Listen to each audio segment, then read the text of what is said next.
Imagine surviving a 10-year war, watching Troy burn behind you, and finally sailing home, only to discover that the sea has become a world of cannibals, witches, singing demons, hungry gods, and dead men who already know your future.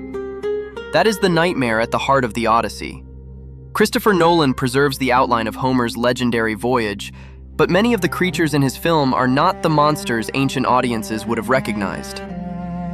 Their appearances are darker, their roles are rearranged, and some of their powers are given entirely new meanings. The first danger in Homer's poem does not roar, attack, or draw blood. It offers Odysseus's men something to eat. On the island of the Lotus Eaters, several sailors consume a strange fruit and immediately forget why they want to return home. They no longer care about Ithaca, their families, or the lives they left behind. All they want is to remain on the island and continue eating. Odysseus must drag them back to the ships while they cry and struggle to escape. Homer's Lotus Eaters are terrifying precisely because they are peaceful. They do not kill travelers. They make travelers stop caring whether they ever return. Nolan removes their island as a separate episode and transfers the lotus imagery into Calypso's story. The temptation to forget home becomes a deliberate form of captivity, turning memory itself into something that can be stolen. But forgetting home is nothing compared with being eaten alive. When Odysseus and his men enter the cave of Polyphemus, they initially expect hospitality. Instead, an enormous stone seals the entrance, and the Cyclops begins devouring the trapped sailors. In Homer, Polyphemus is a gigantic shepherd with one eye in the center of his forehead. He is also the son of Poseidon, although Odysseus does not yet understand how important that will become. Brute force cannot defeat him. Odysseus survives by becoming nobody. He gives Polyphemus powerful wine and tells him that his name is Nobody.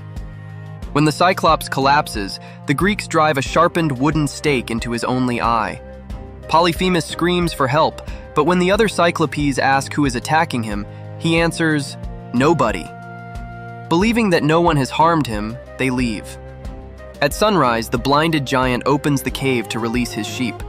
Odysseus and his men escape by clinging beneath their bodies. Nolan preserves this brilliant deception, but transforms the Cyclops visually. His Polyphemus is not the clean, familiar, one-eyed giant of classical paintings. He has a distorted, almost human face, with an eye that appears painfully malformed. The design pushes the creature toward body horror, making him feel less like a fantasy monster and more like a terrible violation of the human form. Odysseus has won, but he cannot leave quietly. From the safety of his ship, he shouts his real name back to the Cyclops. He wants his enemy to know exactly who defeated him. That single act allows Polyphemus to pray to Poseidon by name. The monster Odysseus defeated becomes the reason the sea itself turns against him. The next disaster is even larger. Odysseus's fleet enters what appears to be a protected harbor. Then the Lastrygonians appear above the cliffs. In Homer, they are enormous cannibal giants. They hurl boulders down onto the trapped ships, spear the sailors, and carry away human bodies as food. 11 of Odysseus's 12 vessels are destroyed. The magnificent fleet that left Troy is reduced to one ship. Nolan radically redesigns them as massive armored warriors. They look less like primitive cannibals and more like an unstoppable army of executioners. The appearance changes, but the horror remains. Odysseus watches almost his entire force disappear in a single attack. The survivors eventually reach the island of Circe. Her palace seems safe. Food is prepared, wine is poured, and the exhausted sailors are welcomed inside. Then Circe raises her wand, and the men collapse into the bodies of pigs. Homer's Circe is not simply an evil witch. She is a goddess who can degrade human beings into animals, but she can also restore them. Hermes gives Odysseus a mysterious herb called moly, protecting him from her spell. When Circe's magic fails, Odysseus threatens her with his sword. Instead of becoming another monster to kill, Circe changes sides. She restores the sailors and shelters them for an entire year.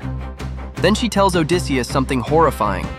Before he can sail home, he must visit the dead. Odysseus travels beyond the known world to a place where sunlight no longer reaches. He pours blood into a trench, and the spirits gather around it, desperate to speak again. Among them is Tiresias, the blind prophet who reveals the dangers still waiting ahead. He warns Odysseus about the sacred cattle of the sun god Helios. No matter how hungry his crew becomes, they must not harm them. But the dead offer more than instructions. Odysseus encounters the spirit of his own mother and learns that she died grieving for the son who never returned. He tries to embrace her 3 times, but each time his arms pass through empty air. He also meets Agamemnon, another victorious king who survived Troy only to be murdered after reaching home. His warning changes the meaning of Odysseus's journey. Ithaca may be his destination, but reaching it does not guarantee safety. Nolan presents the underworld as a dark and oppressive confrontation with memory, guilt, and consequence. There is no conventional monster to defeat. Odysseus is surrounded by people he failed to save, and futures he may be unable to escape. After leaving the dead, he encounters voices capable of destroying the living. The sirens are often imagined today as beautiful mermaids, but ancient Greek art usually portrayed them with female heads and bird-like bodies. Their song promises forbidden knowledge, drawing sailors toward an island surrounded by bones. Odysseus seals his crew's ears with wax, but his curiosity will not allow him to ignore the song. He orders them to tie him to the mast. When the sirens begin singing, he loses control. He begs, commands, and struggles to be released. His men cannot hear him, so they continue rowing. Odysseus survives not because he resists temptation, but because he prepared for the moment when he knew he would become too weak to resist it. Then the sea narrows, and 2 impossible deaths wait on opposite sides. Charybdis swallows the ocean itself, creating a whirlpool capable of destroying everyone aboard. Across from her waits Scylla, a creature with 6 heads, each ready to seize one sailor from the deck. There is no clever trick and no perfect escape. Odysseus must choose between losing 6 men or losing the entire ship. Nolan turns the encounter into violent maritime spectacle, but Homer's original cruelty remains intact. The real horror is not the monster's appearance. It is being forced to decide how many lives must be sacrificed. Even after escaping, the warning from the underworld returns. Stranded and starving on the island of Helios, Odysseus's men finally slaughter the sacred cattle while he sleeps. Zeus answers with a thunderbolt.